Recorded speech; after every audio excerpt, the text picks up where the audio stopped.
Okay, so my intro didn't record on my camera, which would be back there. So I'm just doing this quick little one on my Mac. So this is going to be my October wrap-up, showing you all the books that I read in October.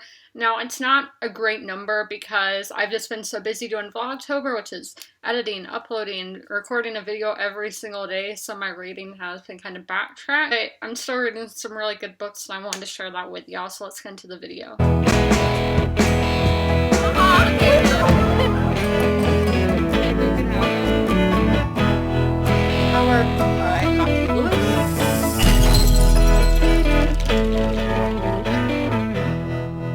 October has not been a strong reading month for me, and my main excuse for that is probably Vlogtober because I have been uploading videos every single day. So I have to film, edit, upload a video every single day, so that does take up a lot of my time. And then Fortnite came back and I got addicted all over again, but I haven't played any video games this week, so I think we're all clear with that. So our first book that I finished this month was a carryover from last month, and that is The Book Thief by Marcus Zusak. This is a very popular book, and I did enjoy it. I did get this a 3 stars, but I'm thinking more it's going to be a 4-star. I did do the audiobook of this. The Book Thief follows a girl named Liesl Miminger. It starts out in 1939, and I think it goes to 1943, and then there's like an epilogue and all that kind of stuff. But for the main story, that's the years. So Liesl has a very rough life, obviously being in Nazi Germany at that time. So her mother has basically given her away so she can live a better life, because Liesl's mother and father, she's never met her father, but she has heard about him, are in one of the groups that Hitler is against. I'm not going to say which one because I don't think it would be a spoiler, but some people may say it's a spoiler. Her mother thinks it would be best if she goes live somewhere else, just so if the Nazis came and got them, then they wouldn't get Liesl, basically. So on the way to the Munich, like the suburbs of Munich, they're on a very busy train, and her brother dies, and so that is her first look at death. And obviously during this time, there is a lot of death, and that brings us to who narrates this story. It is narrated by Death, and just how bad, how many people and all just died during this war. And this is very much an anti-war book, and I do think that this is a very important read. Now you're like, then why did you give it a 3-star? You can see this book is over 500 pages. It was just very long, and it took me about 25% in to actually get into it. I just felt very bored, but as I said, 25% in, I was good to go. But I do think this is an important read. As I said, I do think it should be required to read in schools.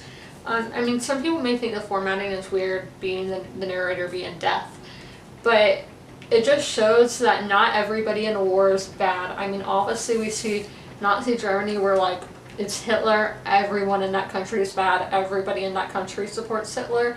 No, it's not like that. These civilians who the Allies were bombing these cities, hammering them, like Hamburg, 49,000 people died in one night. Like, I never even knew about that. That's crazy. I mean, that's more than the population of the city I live in. Like, oh, it's great. Like, I can't believe it. So, it's just, you have to think before you're like, oh, we need to go bomb them. We have to think before. There are a lot of innocent people there. The majority of the people are probably innocent. It's the ones up in power, in this case Hitler, who are so bad. Even the soldiers, not all the soldiers were bad. It's just, they didn't really know what they were supporting. I'm not saying that's always the case, but I do think The Book Thief is an important read. So our next book is a lot more of a warm book, and that is Pumpkinheads by Rainbow Rowell and Faith Erin Hicks. I don't know if Faith Erin Hicks is just the illustrator. That's what I thought until my friend told me that Faith Erin Hicks is actually a author as well, even though it says author of Friends of Boys. Like, I didn't know that. I'm dumb. But I knew who Rainbow Rowell is. She did Fangirl and all, and I maybe said the last name wrong. I'm sorry. So this is a graphic novel. It is set at a fall farm kind of thing, where it has like a corn maze, pumpkin patch, all that. We have those here. I'm assuming everywhere has them. So these two our two main characters, Deja and Josiah. They've been working here their whole like high school career, and this is their senior year, so this is their last year working at the pumpkin patch. And there's like, what happens next? We're not going to be back here as workers next year, because they work there like every weekend in the fall. They're like, we don't even see each other in the regular school year, so are we even going to be friends after this, because we're usually just friends during the fall. And it's just a really cute story, and I did very much enjoy it. And I love the way graphic novels smell, y'all.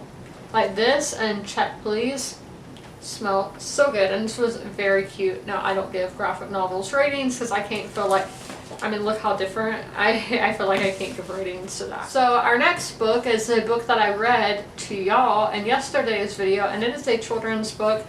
The Faithful Elephants, A True Story of Animals, People, and War by Yukio Tsuchiya. I could probably pronounce that better if I took my time, but I'm making a video, I don't have time.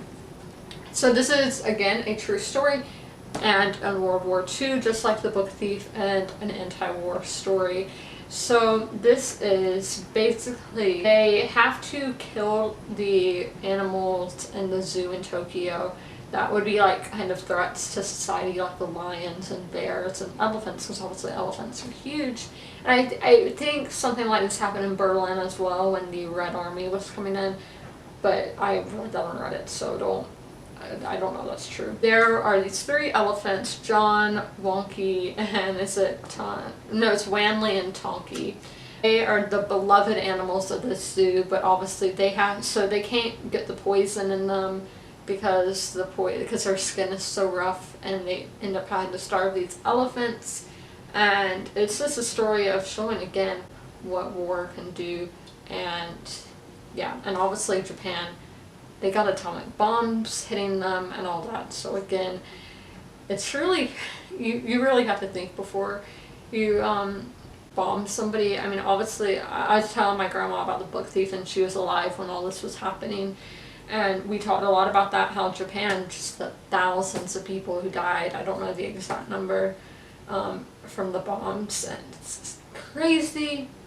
And we should really think before going to war, and even though war, it's mainly a money matter versus actually anything else. But I'm not really going to get into that. But now I'm going to show you the books that I'm currently reading and should be finishing. Okay, so time for the last 2 books. First, I am currently reading Wicked Saints, Let Them Fear Her by Emily A. Duncan. I'm annotating like crazy, because I do still plan on writing a review of this, even though it's taken me over 10 days to get through this book, and it's not even 500 pages. It's probably not even 400. It's just a little short of 400. It's just because, again, I've been so busy. But let me tell you what this book is about, and I think it's going to be a 4-star. So we have 3 characters. We have Nadia, who has been raised in a monastery her whole life, and I can't think of how to say the country, Kalazan, something like that, which I think is very a Russian-inspired country, because this book is Slavic-inspired, so I'm just going to tell you what I think. So I think the country that she's from is very Russian-inspired.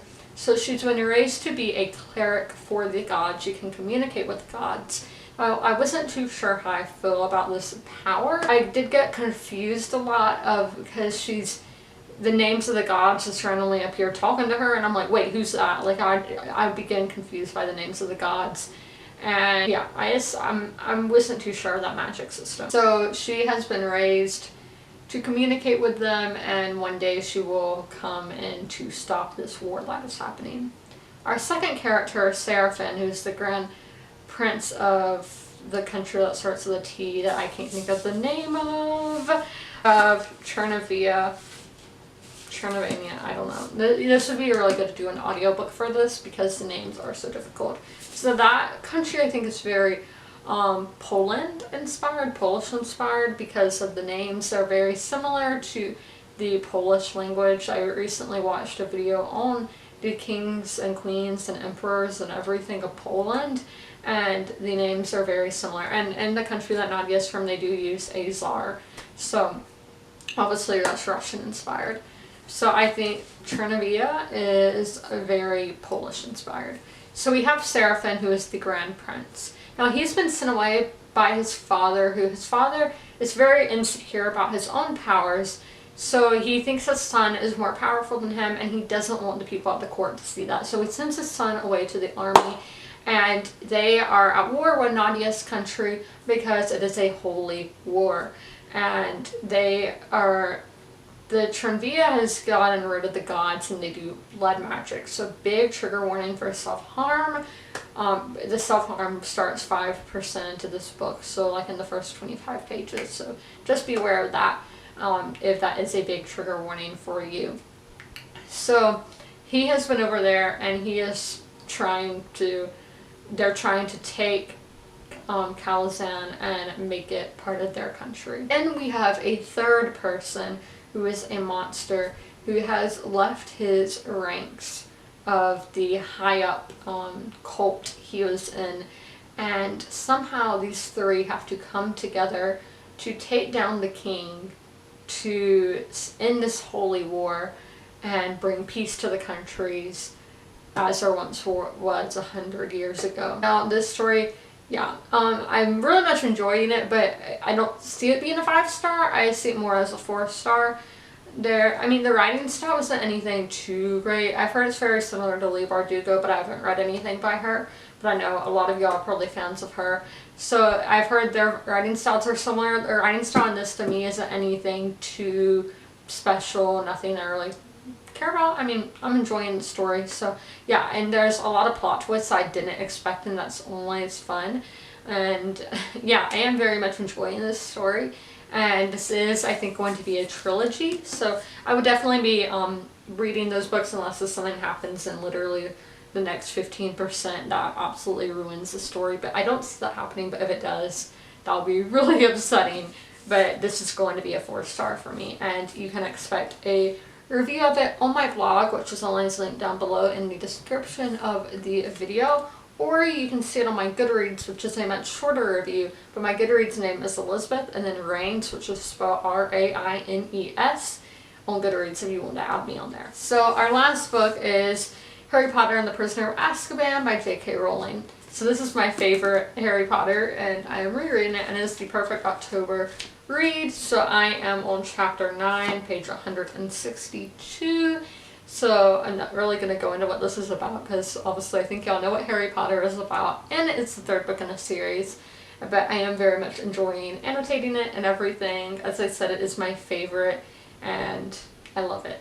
But those are all the books that I've read this month and the books that I'm currently reading. I hope you guys enjoyed this video, and as always, comment, rate, and subscribe. Bye guys!